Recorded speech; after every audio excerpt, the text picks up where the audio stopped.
All right, perfect. Hi, everyone. My name is Kristen Cranbeer, and I am the Advocacy Program Coordinator with Arkansas Central Iowa. This is a new position, and one of my focus areas is to really spend time on educating our community, whether it be to support the individuals that we currently serve or other community members. So I'm thrilled that you could be here with us today. I'm very excited to have Emily and Hannah here. They are with Riverview Center, and they're going to be talking with us about sexual violence and grooming, particularly with individuals who've been diagnosed with a disability. Before we get started today, I want to just take a moment to share that the information that we will be discussing today is going to be information that for some can be triggers. While we hope that everyone is kind and respectful and courteous to each other, I'd like to just start that conversation in saying it's really important today that with this sensitive topic that we be even more compassionate and understanding to one another. For some, this conversation will create those triggers and they can become overwhelmed. So if at any moment you are having a trigger and you need to step away, that is completely okay, and we are understanding to that. That is really what our goal is today, is to create awareness and compassion. The reason why I'm so passionate about this conversation is that the population that we serve is often shunned or disregarded when it comes to talking about sexual violence and grooming. And the reality is the individuals that we serve are the most at risk. So during the conversation today, Emily and Hannah are going to be talking us through and walking us through this process with us. And then at the end, we're going to have time for Q&A. We also understand that this is a pretty long meeting. So if you need to get up and step away for a minute, we are completely understanding of that. And we'll try to be compassionate and respectful of your time. So I'm going to pass it off to Emily and Hannah now. And thank you both for joining us today. Yeah, we are so excited to be here, and really just excited to talk about this issue and how it looks in our communities, especially since there's so much misrepresentation of sexual violence in itself, but really for persons with disabilities, or able differently communities. And so we'll go into a variety of topics, but my name is Emily Parker. I'm the Iowa Associate Program Director here at Riverview Center. So I have the wonderful job of providing leadership support to our 14 counties in Iowa. And I'm Hannah. I am a sexual assault advocate at Riverview. I work directly with clients with medical advocacy, counseling, legal advocacy, really anything they need. Awesome. Some just brief notes. Please feel free to drop questions in the chat box as we go through. We will go back and we'll answer those questions towards the end. And obviously, if there's some really pending, hard-hitting things, please feel free to unmute yourself and get our attention. We'll definitely stop and address that. And so we'll just get started. All right, so Chris did a fabulous job of talking about self-care and content warning. We are a snack-friendly organization, meaning if you want to get some lunch and eat during this presentation, if you just need to take a moment for yourself and instill some of those wellness factors, or practice some mindfulness after this presentation. It is a hard-hitting topic, and a lot of people are impacted by sexual violence, so sometimes these things will creep up on you. So we definitely want to make sure you are taking care of yourself while you're listening to this, and of course afterwards. And a brief note, our advocates are obviously here to support you at that time. If you have some things that are coming up, feel free to log off, jump off, and talk to one of our amazing advocates in any of our offices. Okay, learning objectives. So we're going to talk about some of our resources. So who is Riverview Center? What do we do? I quickly realized when I came into this work that a lot of the work that we do is so silent because sexual violence is so often very silent. So it's good to know, what can we offer you at Riverview Center? We will then go into sexual violence and grooming. Really, what is sexual violence? What are you talking about, Emily? What is sexual violence? How do we identify grooming? Why does sexual violence happen? We'll get into the statistics, which is really hard hitting and eye-opening, especially for persons with disabilities. We'll talk about signs of sexual abuse in persons with disabilities specifically, as well as being your own advocate, preventing sexual violence, doing some safety planning, things like that, and how to handle a disclosure when it does happen. All right, so I got fancy with this. I have a QR code. If you have a smartphone and if you want to open up your camera and hold it up to the QR code, it should open up a link and you can click and be directly routed to our website. It will provide all of our information as well. If you'd like to follow up on different things after, you want to reach out to somebody, or you're just curious to get to know us.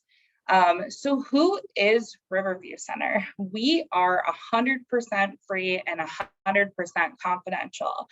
When I say we are 100% confidential, that means we are permissive reporters in the state of Iowa.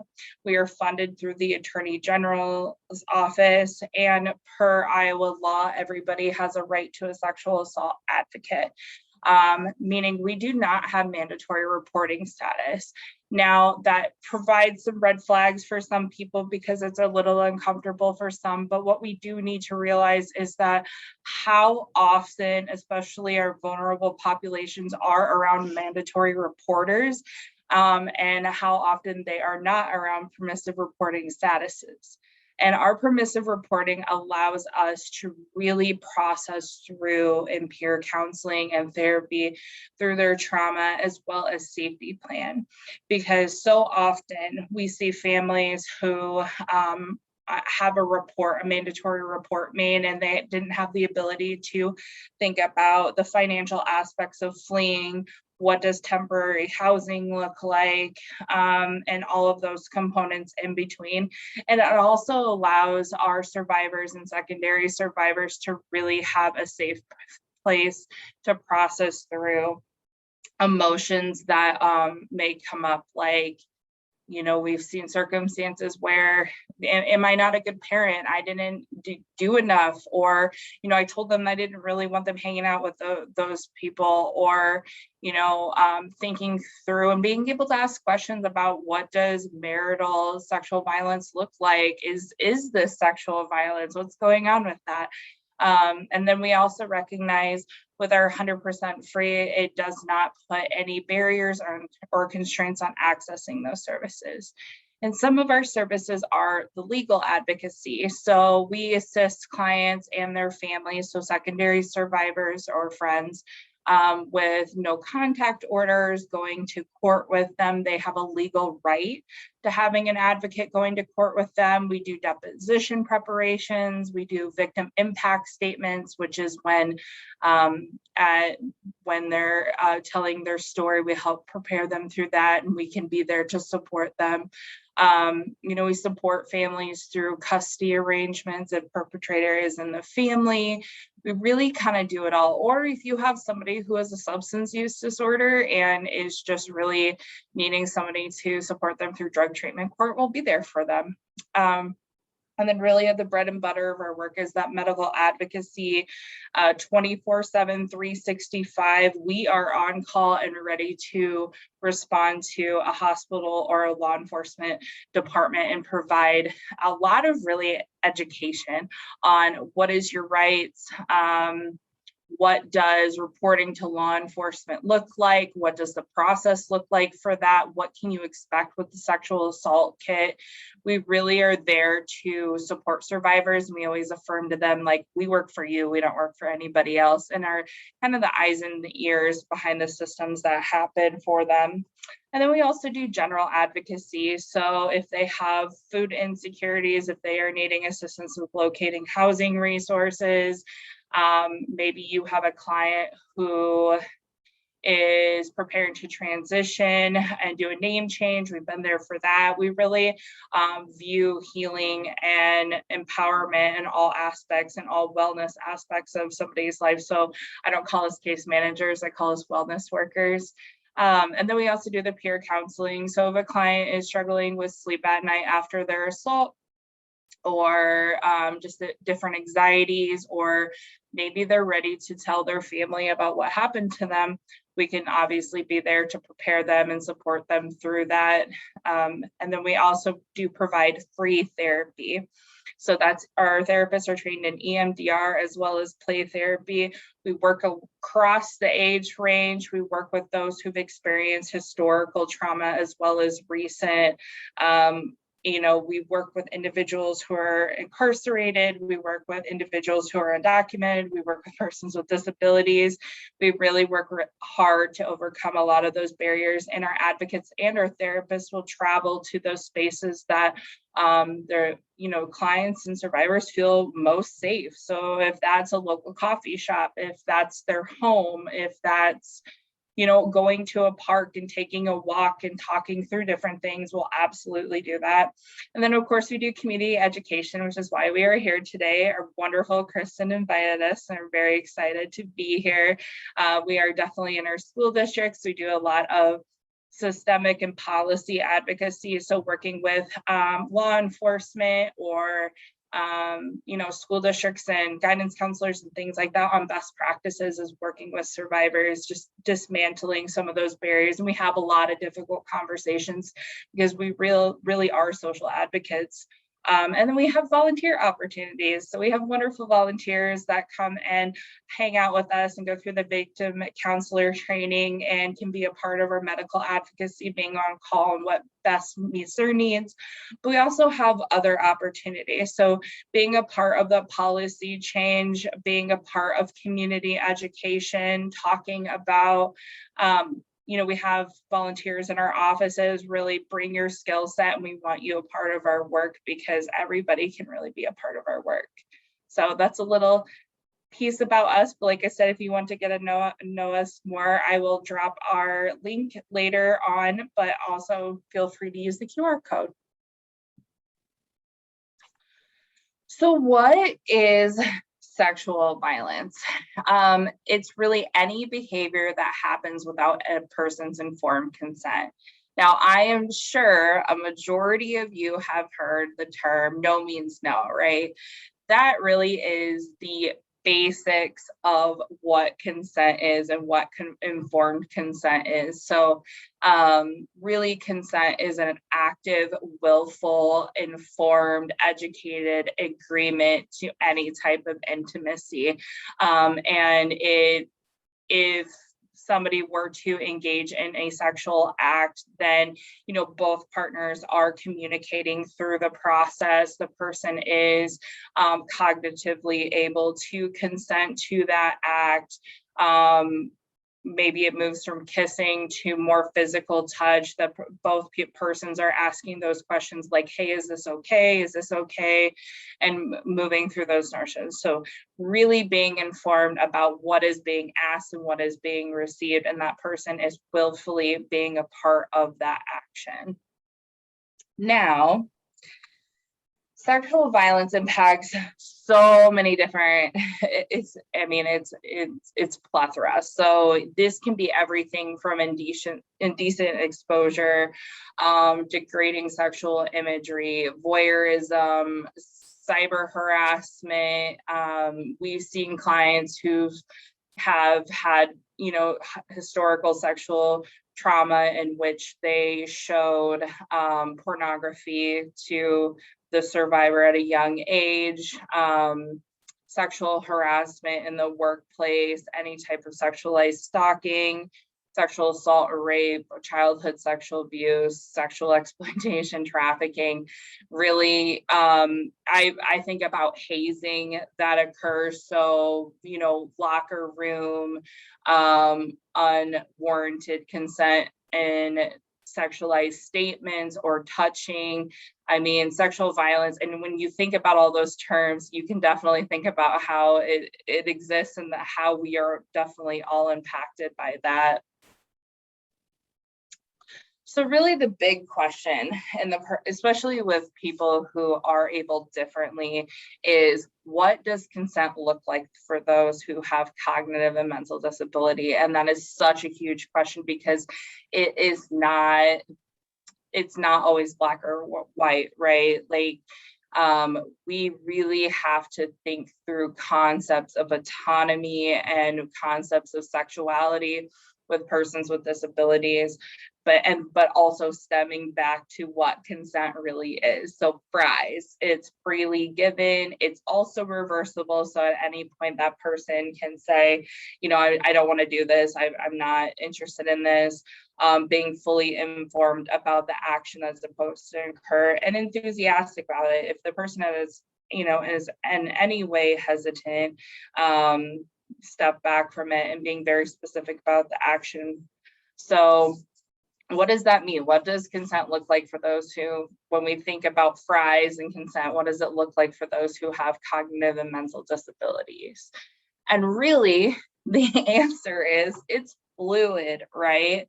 So we obviously want to respect the rights of sexuality and autonomy with persons with disabilities, and really allowing them to explore and know themselves and know what attachment styles looks like and relationships. But the answer for it is that if they can consent, there's many special considerations. So do they have a basic knowledge of what intimacy means? Do they understand developmentally their own bodies and what sexual activity and those intimate factors may exist, and that the consent is very much informed for their cognitive understandings?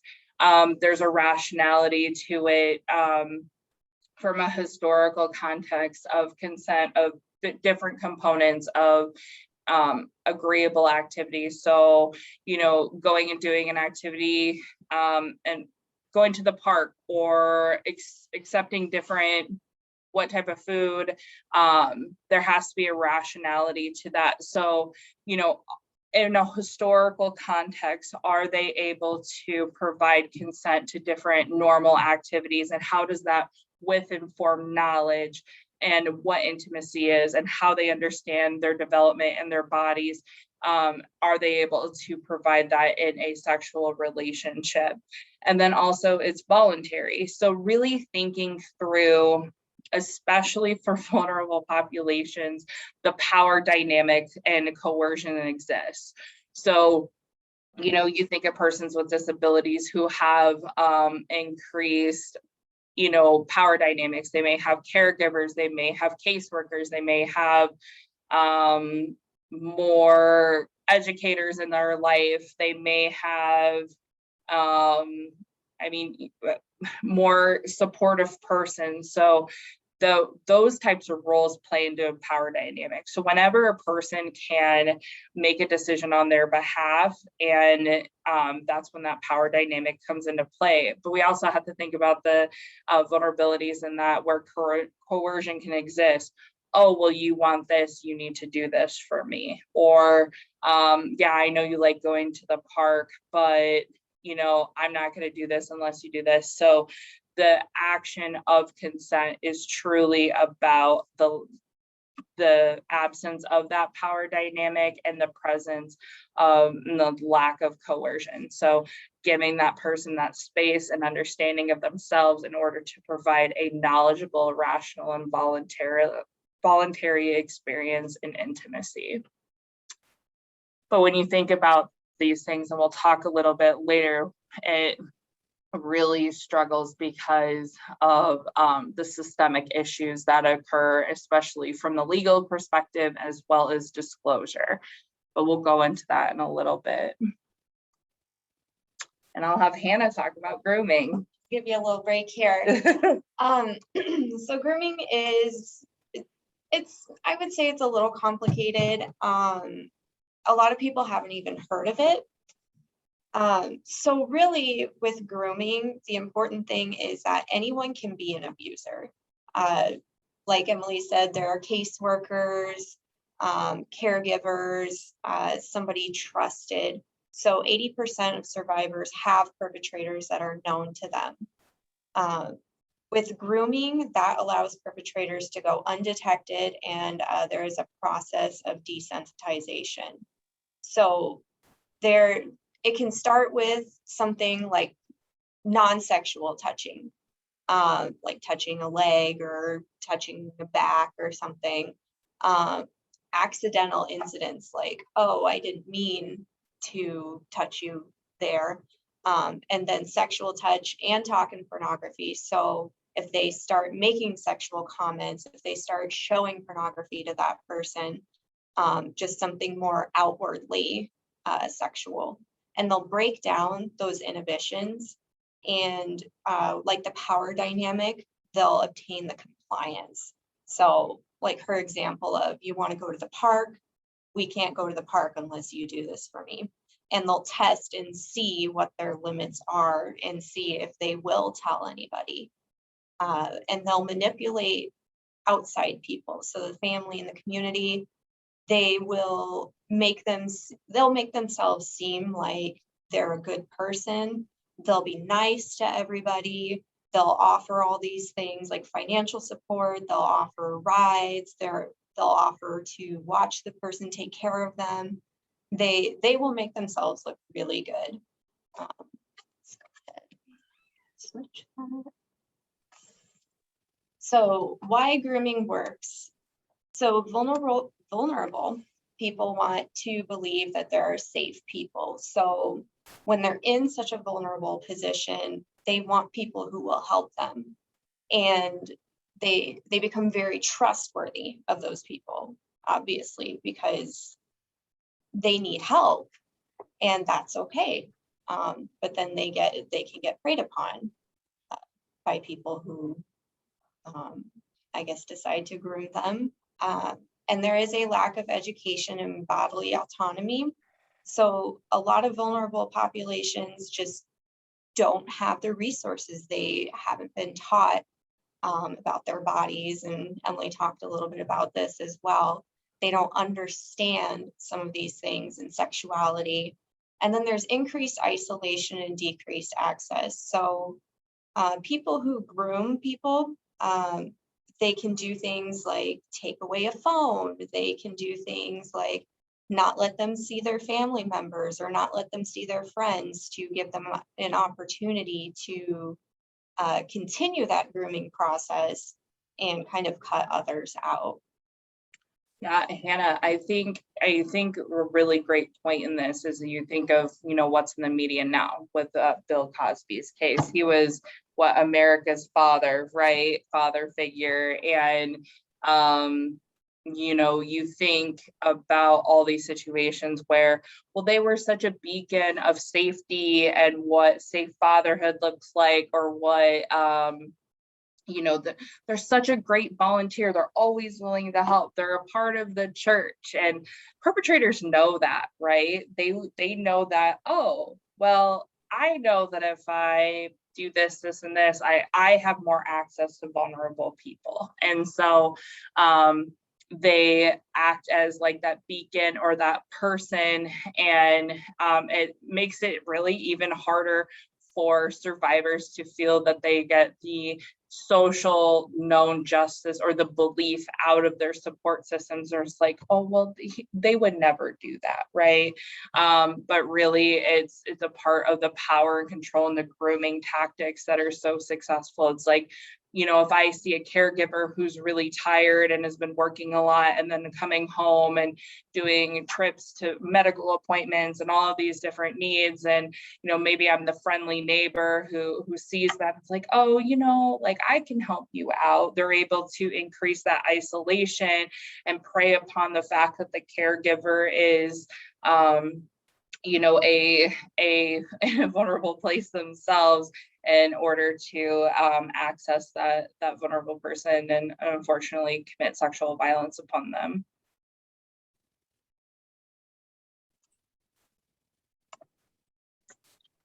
So we have some facts and statistics for you, and they're pretty surprising to people who aren't super familiar.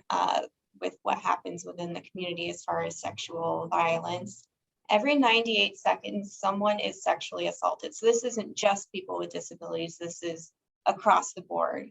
1 in 2 women, 1 in 5 men, and 1 in 2 trans identifying individuals will experience some form of sexual violence. And 1 in 6 women and 1 in 33 men experience a completed or attempted rape. And 1 in 4 girls and 1 in 6 boys will be sexually assaulted before the age of 18. Like I said, those can be surprising statistics for some people. Yeah. And with children and teens, 1 in 9 girls and 1 in 53 boys under 18 experience sexual abuse or assault at the hands of an adult. So that can happen with methods like grooming.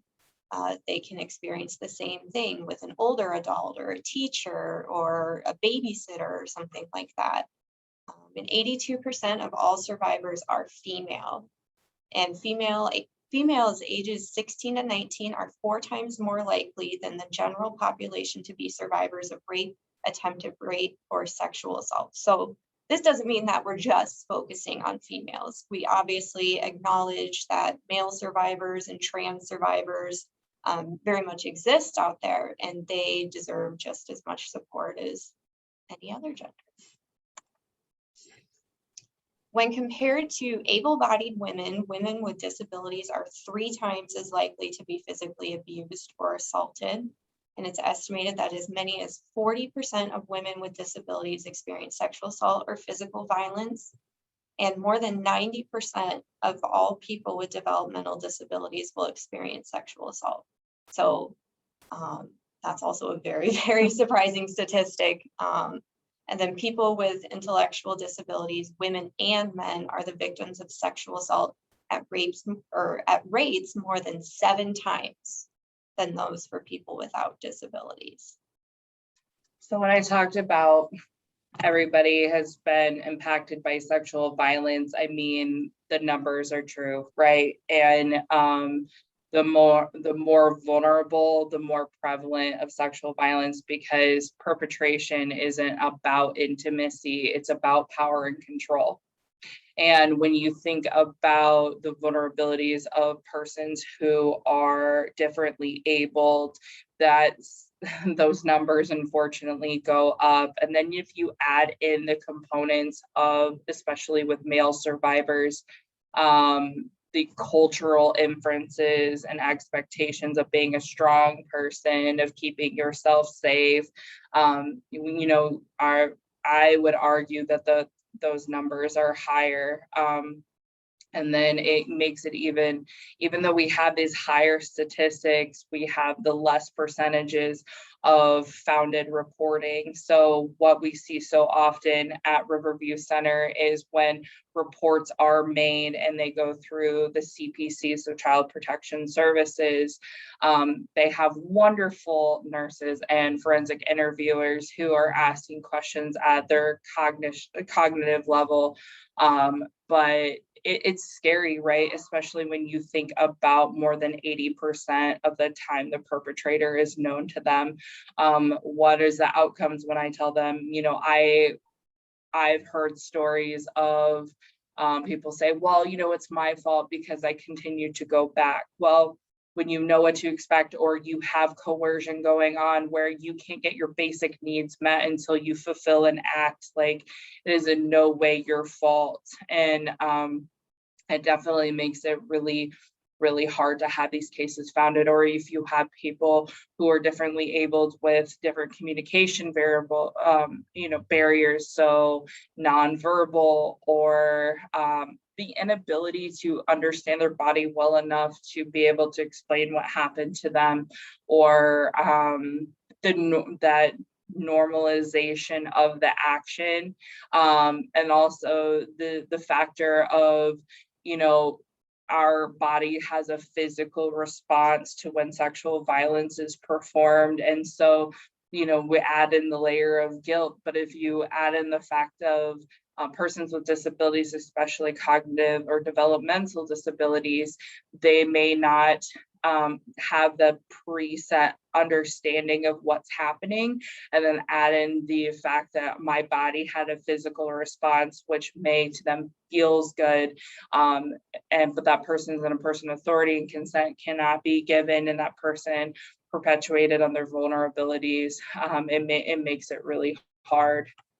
I think I just want to add to that sexual violence is so broad that some people will not want to say, oh, I was sexually assaulted, oh, I experienced this type of violence, just because there's so much out there, and some of it may seem like, oh, it's not a big deal, but it really is.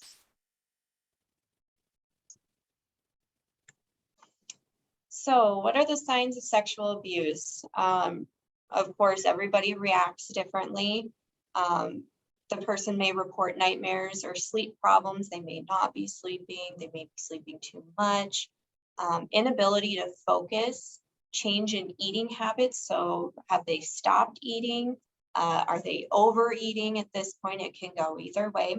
Unusual mood changes, a new fear of certain people or places. So if there's a certain person they're around and you can see that they are visibly uncomfortable, or they tell you that they're uncomfortable, then that could be a sign of abuse. And then refusal to discuss events with others. So if they start becoming a little bit secretive, you ask them, oh, what did you do with this person today? And they don't really want to tell you, that could be a sign. And expressing sexual actions such as inappropriate touching, making sexual comments, or drawing pictures that are sexual in nature. That if that's something that is kind of becoming normal for them, then that could also be a definite sign that something needs to be looked into. Yeah, I think, and those that I've worked with professionally, especially with working with persons with disabilities, intellectual disabilities, ID community, is that there is a tendency to mimic such environment. So the hypersexualized behaviors as a form of communication as to what is occurring to them, because for them, as a person who's placed in a vulnerable position and experienced sexual violence, sexual abuse, or sexual assault, they may be showing some of those behaviors to process. Also, some of the sexual abuse responses are things such as fecal smearing, or wetting themselves when they're upset, or wetting their bed at night due to nightmares.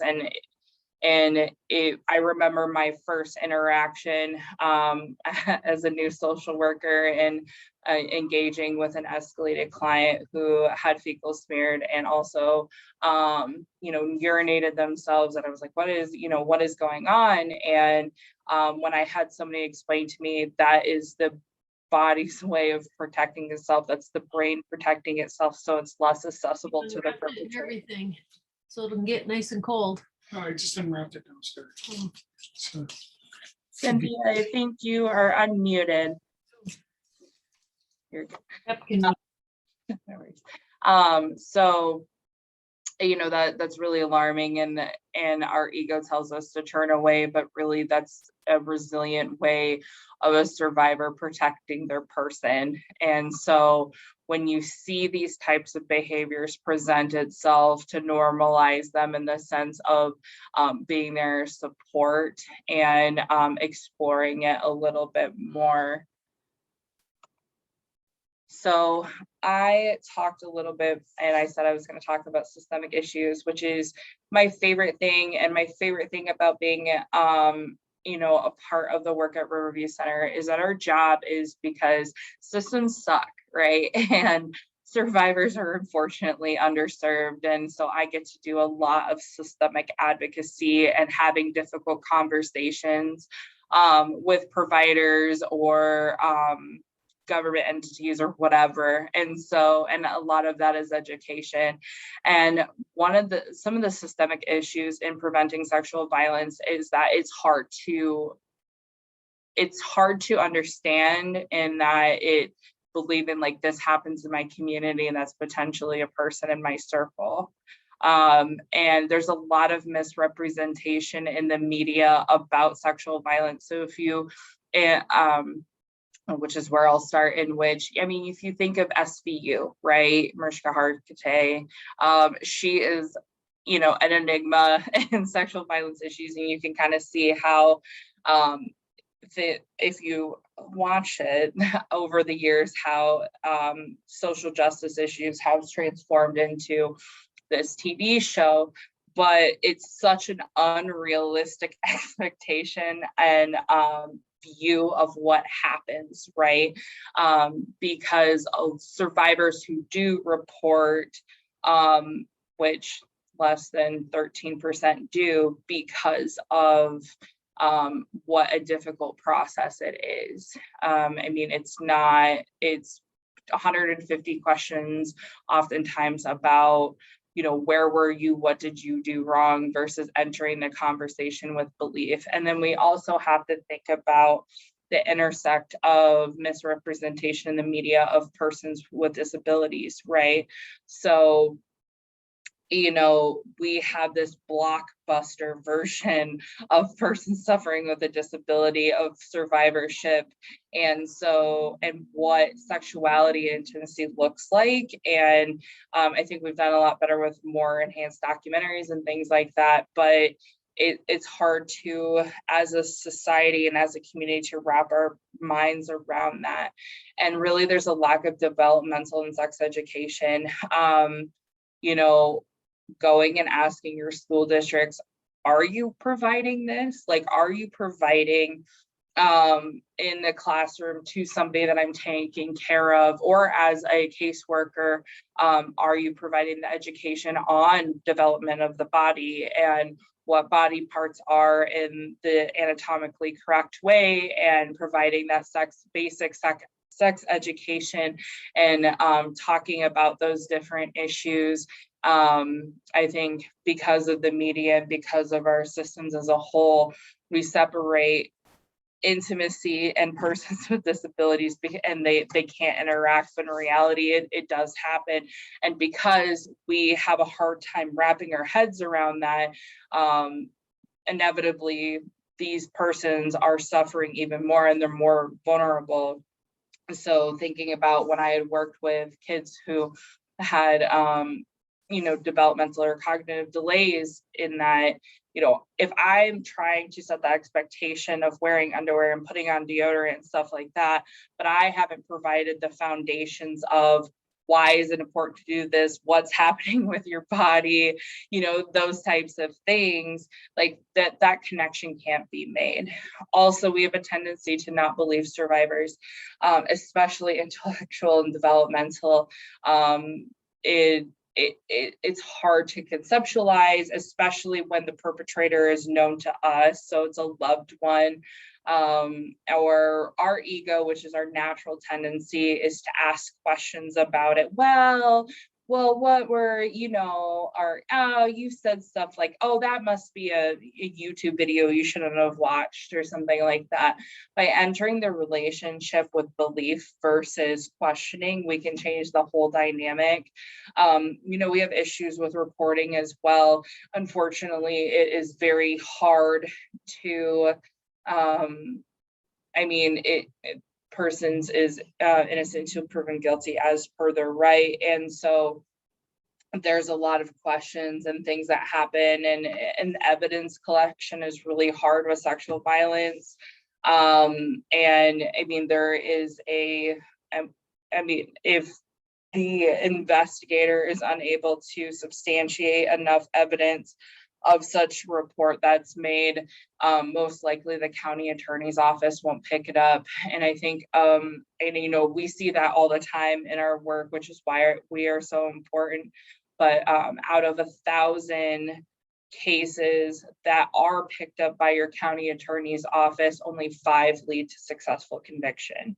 So you think about this, and it's not tomorrow they're on trial, this is happening, it's going, like, this is years of process and investigation and asking all of these questions and being able to substantiate, and then you are face to face with your perpetrator in court as you're telling your story, as people are asking you these questions and trying to poke holes in your story. And then you have a jury who has a hard time because there's misrepresentation in the media, because it's hard to wrap your head around that this type of violence exists. You know, choosing whether this person is innocent or not. And a lot of those times we take plea deals because it's so hard to substantiate this violence, especially in our criminal justice system. And I talked about that perpetrator is known to the survivor of family. You know, you think about those pinnacles in your community. There was a great article that was released about the study of, you know, religious figures and versus reports that are made. You know, typically religious figures are viewed as positive benefactors, and but that, you know, there are circumstances where they have that increased isolation and that, you know, that visibility, so they're able to access those. And then communication barriers, so lack of community education on different communication styles. So what I love that Kristen is doing is having a card to be able to substantiate a crisis and educating law enforcement about how to interact with persons with disabilities and how they may interact with law enforcement. And we need to do a really good job about breaking down these barriers and meeting people where they're at in order to substantiate and show support to those survivors who are persons with disabilities. Okay, so preventing sexual violence. There are so many fabulous resources, which I will drop in at the end of this. But I think a great way to start a basic understanding is starting young and understanding you know, that is their body, what is consent, you know, respecting and reflecting and communicating consent. So if, so I, you know, I'm a bonus parent to a 5-year-old at home. If she doesn't want to hug somebody, I respect the fact that she doesn't want to hug somebody. So we need to be talking about these concepts of teaching about consent and being able and supporting somebody, positively supporting somebody if they say no, if they feel uncomfortable. Talking about the difference between healthy relationships and unhealthy relationships. So, you know, respecting the fact that if they don't feel comfortable around them, then that's fine. We're going to support them. But also identifying the safe persons in your life. So listing those people, working with them, having that active communication, and working on developing communication skills and ensuring the person knows that you are a safe person to talk to. So really safety planning. So before sexual violence occurs, before any really type of violence occurs, having that practiced and open communication about what is right, what is wrong, what is your rights, who's a safe person, what do you do when this happens, what is going on with your body. And the other methods is watching carefully for grooming tactics. Are they suddenly receiving extra attention or gifts, or there's more isolated and inappropriate time spent with that person? Are they not contacting you as often as normal? Maybe they're starting to disassociate. Are they acting secretive? And that's, you know, that's a tactic of I'm alone in my violence, and so I'm just going to be quiet. And trust your instincts. Like if something doesn't feel right, and if you don't feel comfortable leaving a vulnerable person in someone else's care, don't do it. Ask those questions. I always talk about like our sixth sense, like the little gut, the spidey senses that we get. Like if something isn't right, then it's probably not right. And it may not be what you had thought it was going to be, but trust your gut on it. And, you know, getting some preliminary different literature. So Miles is the boss of his body. We have that book in our office here. We were really big on literature at Riverview Center. You know, talking about what no means no and my body belongs to me, and having meeting that persons with disabilities where they're at in their cognitive and abled understandings, and being able to relay and reflect that they truly are understanding that what education that they are receiving, and practice it and normalize it in your home. Oh, I think that's you. Yep. So talking about abuse, when an adult or child talks about being abused, they may experience many different emotions. So this is kind of similar as the signs of abuse that we talked about a little bit ago. They may feel confused, guilty, sad, scared, angry, ashamed, or powerless. Really, any negative emotion can come up.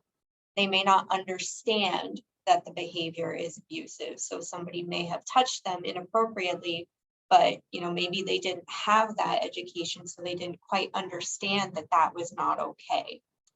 They will think that, or they may think that they're to blame, and they'll worry that nobody will believe them. That's one of the barriers that Emily talked about, just because they may think, well, what's the point of me telling somebody, because they're not going to believe what happened. It doesn't sound real. They want to protect the person, and they'll be scared for them, especially if it's a trusted individual.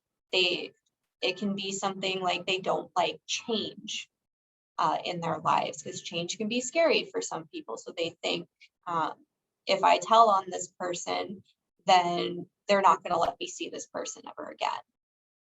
And then they may experience mixed emotions towards them. So they may still want to be around them, but they may also be afraid of them. That can get you mixed up. And then they'd be worried about what will happen to them or their family. So kind of similar to wanting to protect them. And also they may worry about, if they tell on that person, they may come back and harm them. They may harm them directly, or they may harm their family. And then they have been threatened with more harm themselves, others, or animals if they disclose. So like I said, it can be scary for them, because they don't want anybody else to find themselves in trouble because they decided they needed to tell somebody. That could be lack of access to medication, all kinds of things.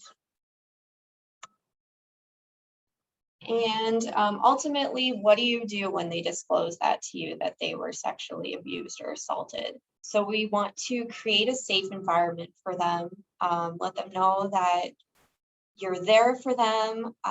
You're not going to judge them. You want to listen to them. And the really big thing is you need to believe them. Because that is, of course, a barrier as to why people may not disclose, because they think nobody will believe them. So you don't want them to shut down and put up that barrier if they are questioned in any way. And then thank the survivor for trusting you with that information, because that's a really hard thing to tell somebody. So that means that they really feel like they have a good relationship with you, to where they were comfortable with that. And once again, assure them that it was not their fault, regardless of the specifics. So it may be instinct to be like, well, maybe they shouldn't have been there. Maybe they shouldn't have been wearing that. Maybe they shouldn't have said that. That's not our place to question that. And then know your resources. So Riverview is a great resource. You can call us up and say, hey, what do I do? Somebody told me this, and we will be happy to talk to you. We don't want to push that person to access any resources, because they may not be ready. They may not want to talk to law enforcement. They may be scared to go to the hospital. They may not even want to talk to us. It's okay for a secondary survivor to call us, but we just want to make sure we don't want to push the primary survivor to doing that if they don't want to talk to us at that point. And Emily touched on a mandatory reporter. So we just want to make sure that they know what kind of information you have to disclose to law enforcement, anybody like that. A great working relationship that we have in the community with our mandatory reporters is that they will call and dispatch us out to the location to be there to support survivor and family right before the report is made so that we can assist them through the entire process and beyond. And what to avoid when they tell you. Don't deny that. They came to you and it's not your place to say, no, that didn't happen. There's no way that happened. Filling in the story. So a common trauma response is kind of trying to put bits and pieces together. They may not remember everything right away, or their timeline may be off. So it isn't your place to say, oh, well, this is probably what happened. And then asking too many questions, leading them into saying something that happened, and then expressing your own anger or panic. So when they disclose to you, it's important to, it may be hard because you're going to really care about that person, and it's going to be hard not to feel angry or not to panic. But we just want to make sure that the focus is on them in that moment. And you don't want to pressure them for more information. So they will tell you what they're comfortable telling you. We just don't want to press any further. Don't make promises you can't keep. So Emily also touched on what happens within the legal system. So we don't want to tell them, yes, this person hurt you and they're going to go to jail, because statistically it's not that likely, unfortunately. And don't ask them questions that infer blame, which is something like, what were you wearing? Where were you? What were you saying to them? And then blaming the individual, same concept. Yeah, I think one of the biggest missteps we see, especially with mandatory reporters, caregivers, educational professionals, is asking leading questions. We've seen cases thrown out because out of goodwill, somebody asks a lot of questions about something, and then the story changed, or the defense attorney or whoever can say, well, they like the mom or whoever is saying this, and then it's changing to this. So the less questions, the better. Just holding space, being present, and allowing them to tell their story on their terms. And a trauma response, as Hannah had mentioned, is like the story, like the way the brain protects itself, pieces may come back later. And so don't, cross, well, you said this day that it was a blue house, and now you're saying today it's a yellow house. Like that's our brain protecting itself and going into hyperdrive. So their story is as it is that day. So be an advocate. We are obviously victim counselor trained for the state of Iowa, but I am a firm believer that everybody can be an advocate. And what does that mean? So that means asking those hard questions, asking your school districts, like, are you teaching development and basic, human anatomy and sex education in your special education classrooms? Are you working with family members to support the decision of your loved one of not receiving a hug or feeling uncomfortable with them? Are you working with them on safety planning? Are you talking to them and normalizing these types of conversations in your home with everybody? Are you being a loving and supportive person to somebody that's experienced sexual violence in your life, believing them first and just helping navigate through that system, and going and being a part of systemic change. So talking to people in your community about this issue and the prevalence of it. You're an advocate today with receiving some additional education on this hard topic. Making it known, stopping the silence about this issue. And then I think one of our advocate Mandy in our Cedar Rapids office, she told me one time that the first 3 person a survivor reports to has the most impact on their healing. And that has just like, it's really stuck with me, because I think about times that I've engaged with a survivor and their supportive systems, and maybe they had a partner who is like, I'm so sorry that happened to you, and I believe you, and I want to do what makes you happy and makes you feel the best, versus times when, in an effort of caring, really focusing back on their own, well, I did this when I was in this violent relationship with this person, or asking those questions about the who, what, where, when, why, versus just, I'm so sorry that happened to you, and I'm so glad that you feel safe enough talking to me. So be that positive, 1 in 3, right? So helping them change their dynamic and healing and what their outcomes look like. I am a quote nerd, and I always like to leave on quotes. So when you plant lettuce, if it does not grow well, you don't blame the lettuce. You look for reasons it is not doing well. It may need fertilizer or more water or less sun. You never blame the lettuce. Yet, if we have problems with our friends or family, we blame the other person. But if we know how to take care of them, they will grow well, like the lettuce. Blaming has no positive effect at all, nor does trying to persuade using reason and argument. That is my experience. No blame, no reasoning, no argument, just understanding. If you can understand and you can show that you understand, you can love, and the situation will change. And that means I love this quote, because we can also be agents of change. All of us can be.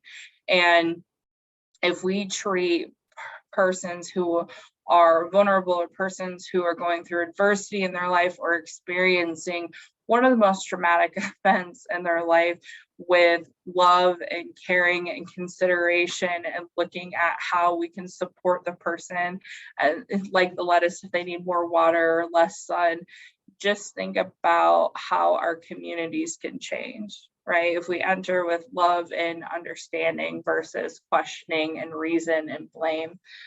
So I really want you to think about that, and how you understand others, especially others who are going through a hard time, especially persons with disabilities who are the most vulnerable, that need all of the extra love and care that they can get.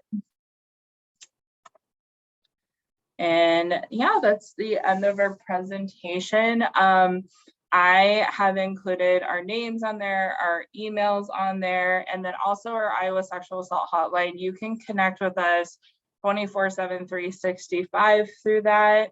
And I have this fancy question drop box as we're going to open up for the Q&A. Feel free to drop in the chat, or you can use this. So if you go to slido.com, or you can use the QR code by opening up your smartphone camera and scanning that QR code, you'll be opened up to this. If you go through the website through slido.com and enter in the code 46626, your questions will pop up there. As you can see, I posted a test just to make sure, because this is my first time using it. But yeah, we are open books, and we'd love to answer questions, and there are no wrong questions, and we're excited to chatting with you more. I love you both. Thank you so much. Of course. Emily in particular, knows how passionate I am about this. So while we're waiting for any questions that anyone might have, I was thinking during this conversation, and one that is of such substantial value that I think goes unnoticed frequently, is that a survivor is always a survivor. It's never a situation where suddenly everything's done and great and it's all over and they're healed. I was talking with a survivor the other day and just speaking with them, they kept saying and reiterating it never goes away. And it doesn't. That's the reality. And that's something that we need to keep in mind. And this was from historic childhood events that happened to them. And they're in their 40s and they're still struggling with it. And the night terrors happen and the nightmares happen. And there's a fear. And what happens if I bump into the person?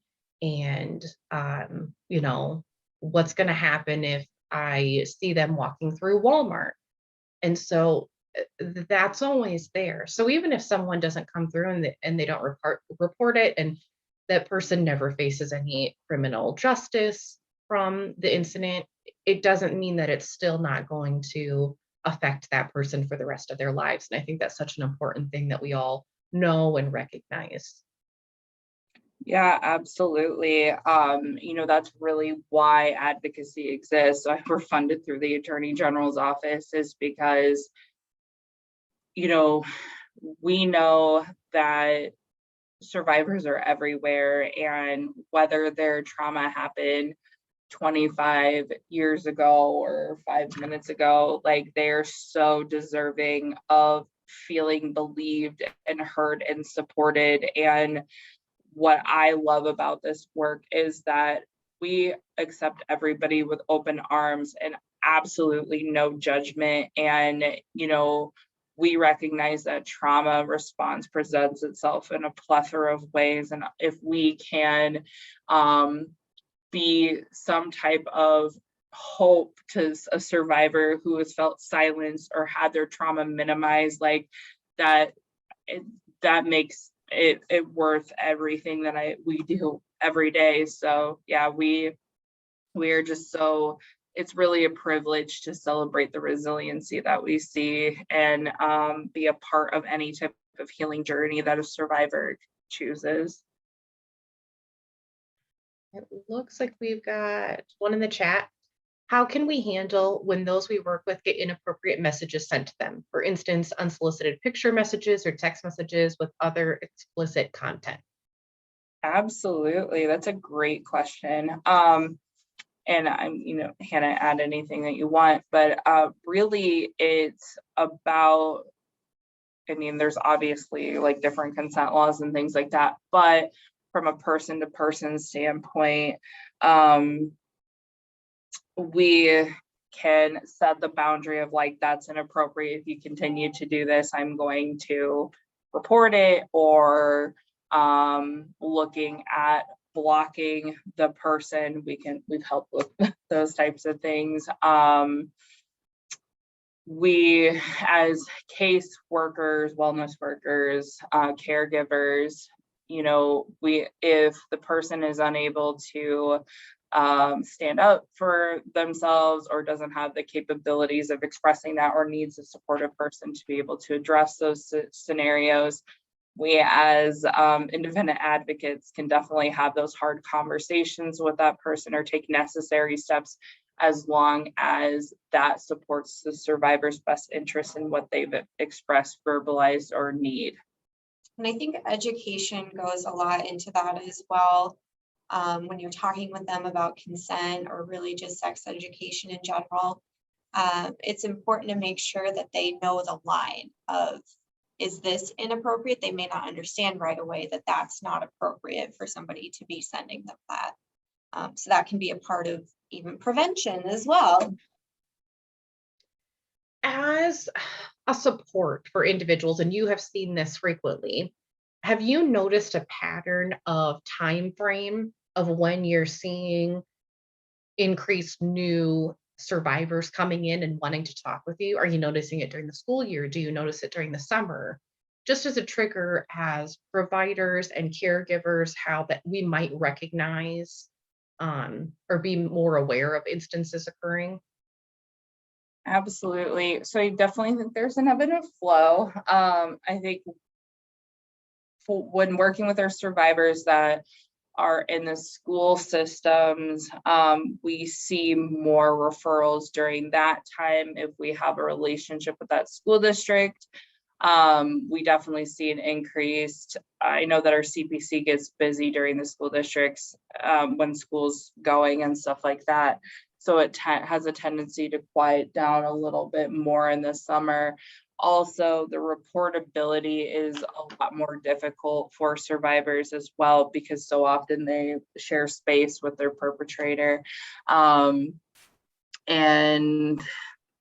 trying to think if they're, I mean, it's so spontaneous. It's hard. We see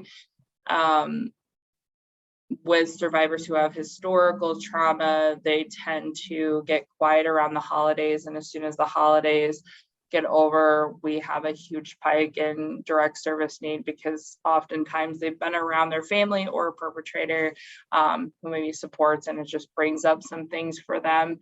So it's really an ebb and a flow. Okay. It looks like we might have some on Slido. I don't know if you Yeah. have it where it just pops up on the screen or if there's a separate chat. Yeah. Can you see the Slido? Yep.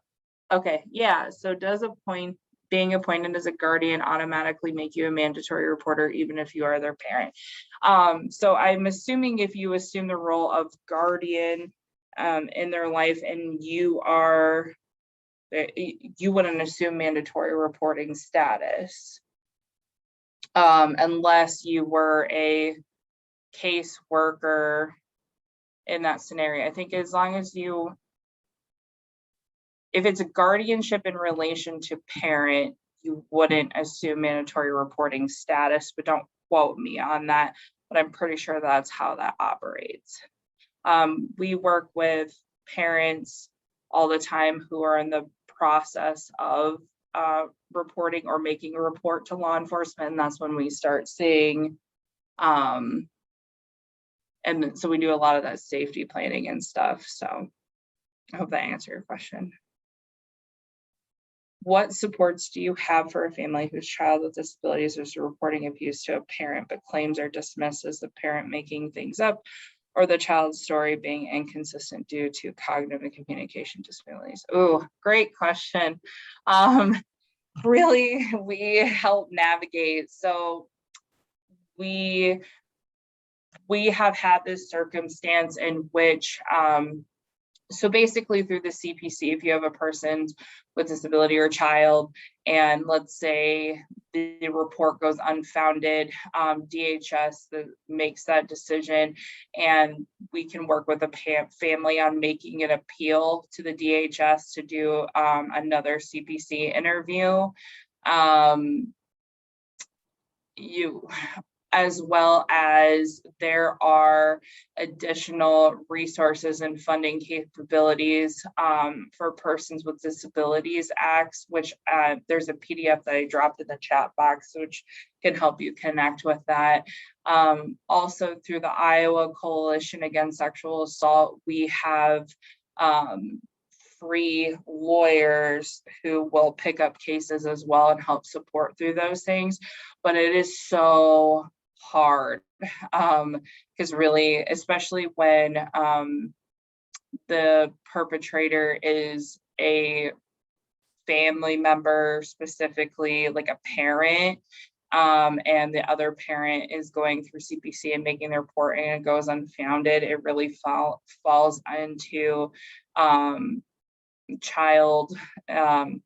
it falls into family court, which family court is its own bear, and so it kind of has its own rules, and so yeah, it becomes increasingly difficult.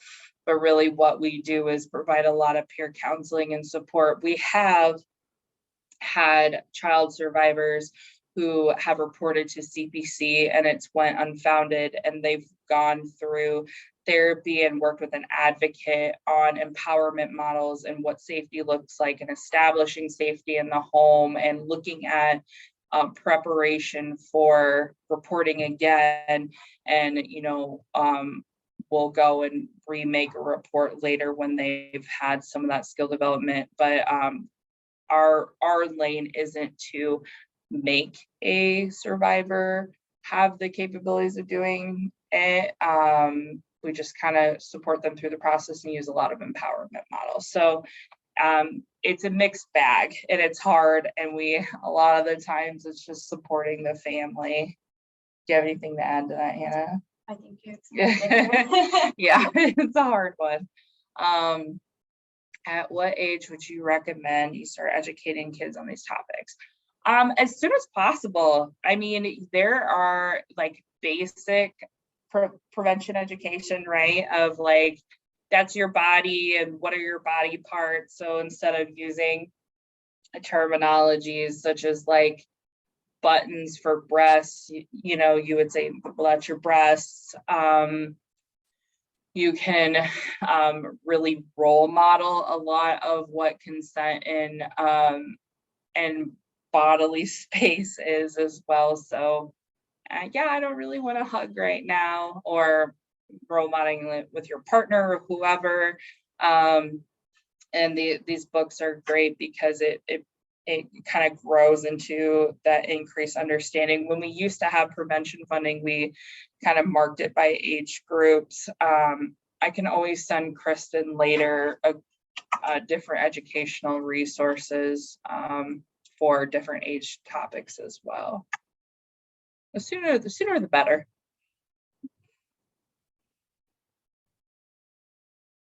Do you have anything to add to that, Hannah? Not really. You know, even thinking about it from years ago, it was a great program that St. Luke's at the time, Unity Point, for those who aren't familiar with Cedar Rapids, used to do. They had Lovey Bear, which was this giant, you know, Pepto-Bismol pink teddy bear that would go around and would teach good touch, bad touch. And they would do that with the elementary age kids. So even if you feel like your child is not at that point that they might be able to really understand the books themselves, being able to touch, you know, and like good touch, bad touch, and teaching those things to them early on in a way that your loved one is going to be able to understand and really acknowledge and recognize, I think is important. One piece we haven't really dug into, but I think is another thing to address, is the stigma, whether it be for the survivor or stigma for the survivor's families. Do you see that frequently where parents are not feeling like they can share the information for fear of what other people will think about them? What do you think, Hannah? Yeah, I think there is quite a stigma behind it, because I think you'll get like others will look at the parent and say, well, you should have done something. You know what I mean? Yeah, there's definitely a stigma behind it. And as far as breaking that down, it's definitely going to be more community conversations. It's things like this, just making sure that people are educated. And I think the one thing I look at is victim blaming is a big part of it. And secondary victim blaming it's a thing. When you blame other people for what happened to that person. Yeah, absolutely. And I think in those situations where the secondary survivor is a parent who is making claims about other parent or other family member persons in the other parent's social circle, especially if it's like a separation type thing. I've seen a lot of stigma around, well, you're just trying to find any reason to keep me away from my kid. And you're just lying about these types of things, when in reality, if you've ever been supporting somebody through a CPC process, it is so hard. And I see parents all the time, especially in unfounded situations, like balancing, I don't really want to put my kid through that again. It's not an easy process at all. But yeah, there is so much stigma attached, and everything. I mean, and we have a natural susceptibility to asking a bunch of questions and not believing the person and judging their circumstance and not this and not supporting their statements. Yeah,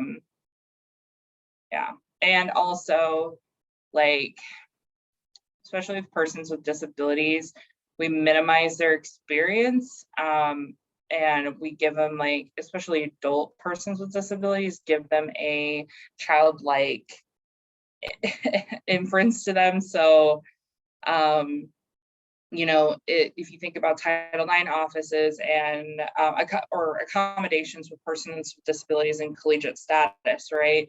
They're less likely to have information on dating resources and intimate partner violence and sexual violence, because as I had mentioned before, there's definitely a separation between sexuality and persons with disabilities, because we have that cultural aspect of they're a child because they have different, you know, and that's the unfortunate truth. And it becomes a detriment because it just increases their vulnerabilities.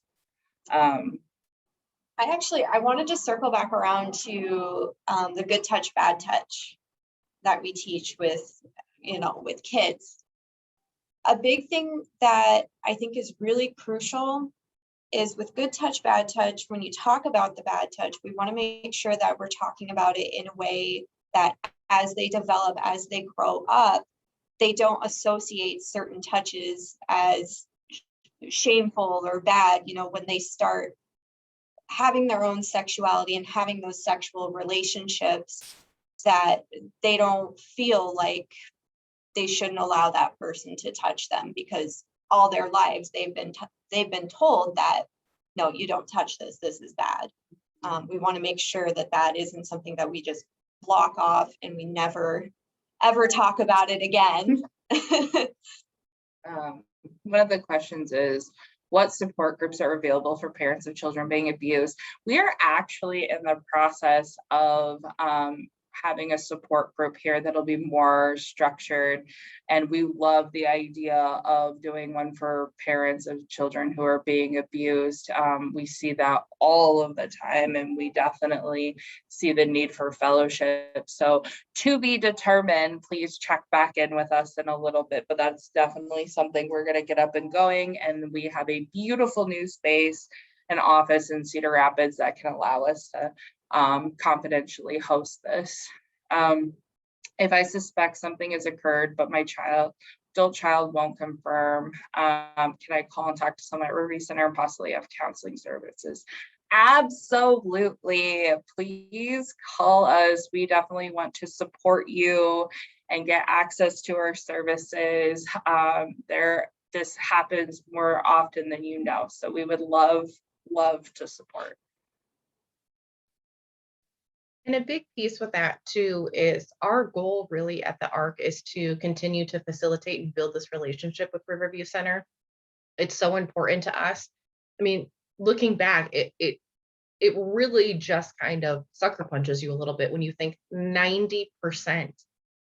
So 90% of people, I mean, take that if your child attends at a group activity, if you have multiple children, your child's classroom, if your child is living in, a home in the community, if you think about that, 90% of those individuals, someone is impacted by it. So I think people are afraid to have the conversation. Family members, loved ones, caregivers may not even know that it's occurred. There's so many pieces to the puzzle that I think are so important that we really need to support one another. Emily and I have talked about it. We're just hitching to each other's bandwagons. We are like kind of spread the message across the world if we can, because we both feel so passionate about this and we have to create change somehow. And right now, us not talking about it is just continuing to let it happen. And, we want our numbers to increase of people who don't have to survive. But if people are having to survive, then we want to provide the support to them that they need. Absolutely. I did want to mention too, we talked about the signs of sexual abuse and kind of the hypersexuality that occurs. Hurt people, right? And so, especially that's why when a child sexually abuses another child in a daycare facility, they oftentimes look into the child's perpetration, like their system, to see if they've been sexually abused. And we recognize that at Riverview Center, although we don't focus on the perpetration, we do focus on their survivorship and support those who have had reported status or for perpetration or not. So we do not support the cancel culture type mentality. For our staff, because I know that we talked about this previously, but on a different conversation you and I had, but we didn't really get to dig into it here. If we have staff and they feel like they are noticing a behavior in one of our individuals, what can they do? Please call us and we can walk through some of that. We would love to meet with some of the clients that you're working with as well, if that's been suspected. So just make that referral and reach out. You'd be surprised how often than not we have people call and they're like, hypothetically speaking, if this were to, and we're like, yeah, absolutely, that's survivorship. So yeah, just call us. And then I provided our hotline number, which you can connect with us 24/7, 365. Our main office hours are from 8 to 5, Monday through Friday.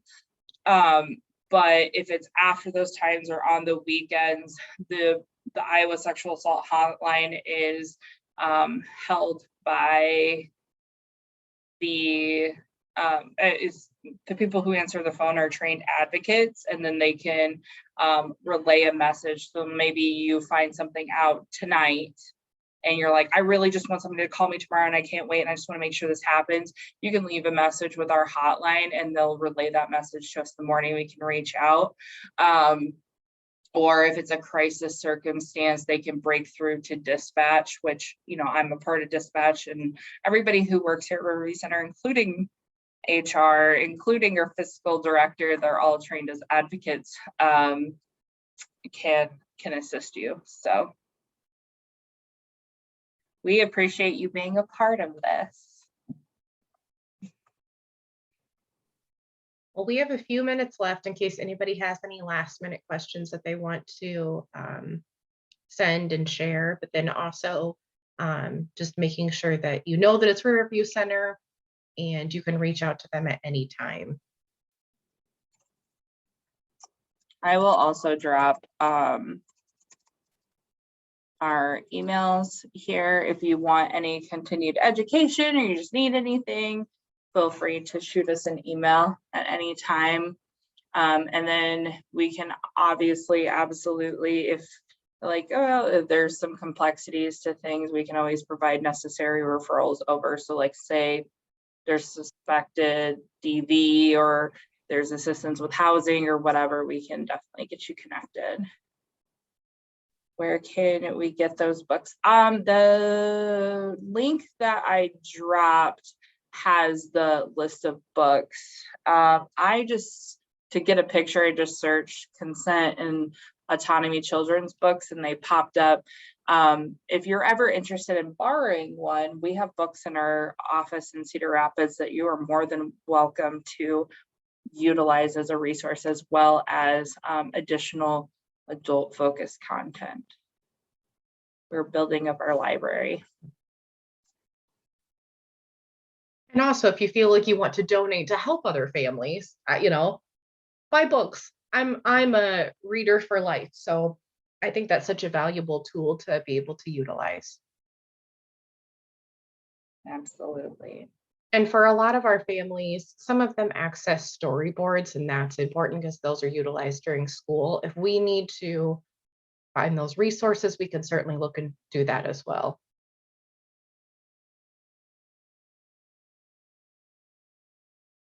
Wonderful.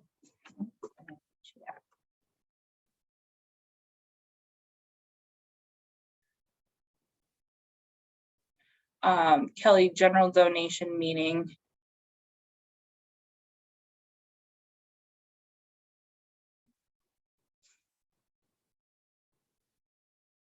Oh, well, thank you for thinking of us. If you go to our website, we have a donation drop, as well as you can, if you're interested in being a part of volunteering here at Riverview Center, you can also get connected that way as well. We love our volunteers too.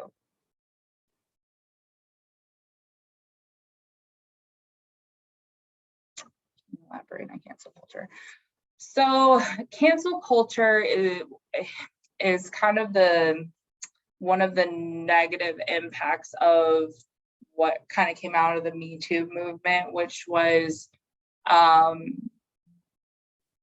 looking at a black and white focus of perpetration and survivor. And if this happens, this person needs to be canceled out. And what has occurred from that is this perpetuated idea of, especially for us, people who have perpetrated but are survivors themselves cannot get access to addressing the trauma of their survivorship and their sexual assault history, or and so it's created a detriment of the lack of resources for those who have had the maladaptive or not socially acceptable behaviors.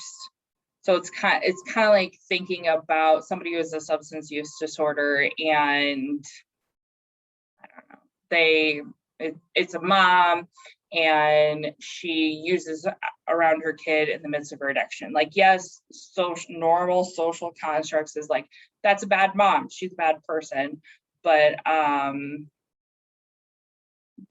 instead of it inciting protective factors, so access to treatments and having the ability to learn how to parent in recovery and things like that. So at Me Too, it has positive and negative connotations to it. I think that's the unfortunate circumstance. But what I do love about it is that it has allowed survivors to feel safe enough to tell their truth.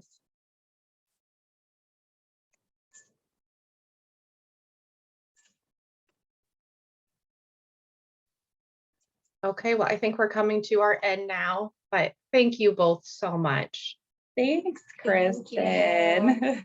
And I'm sure in the future we'll have more stuff together, and we'll get to continue to kind of build this conversation and this interaction. Again, this is recorded, so if anybody needs it, we will be sharing this.